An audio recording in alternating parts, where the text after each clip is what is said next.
Proud mom si Marian Rivera nang ibida ang pagsalang ni Baby Letizia sa isang endorsement. Excited na rin ang Kapuso Primetime Queen sa mga bago niyang makakasama sa Encantadia. Approve naman kaya kay Inang Reyna ang kanyang magiging costume? Makichika kay Lars Santiago. Blessing na itinuturing ni Marian Rivera ang sunod-sunod na pagdating ng mga endorsement offers. Kahit nga raw isa na siyang ina, kinukuha pa rin siyang endorser ng mga produktong pampaganda.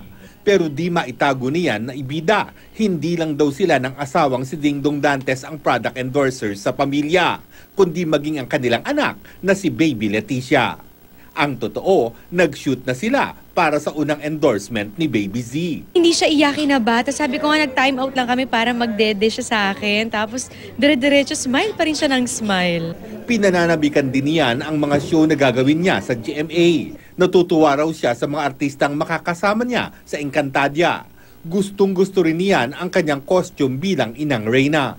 Actually, bago pa ilabas sa lahat yon, sinenda na ako ni Direk Mark na parang yan, eto yung gagawin. Ito yung costume na isusuot mo. Iba kapag costume yung suot mo, iba So, wala, kaka-excite. Kaya excited ako na makatrabaho sila. Kasi, especially yung mga ibang cast, first time ko makakatrabaho.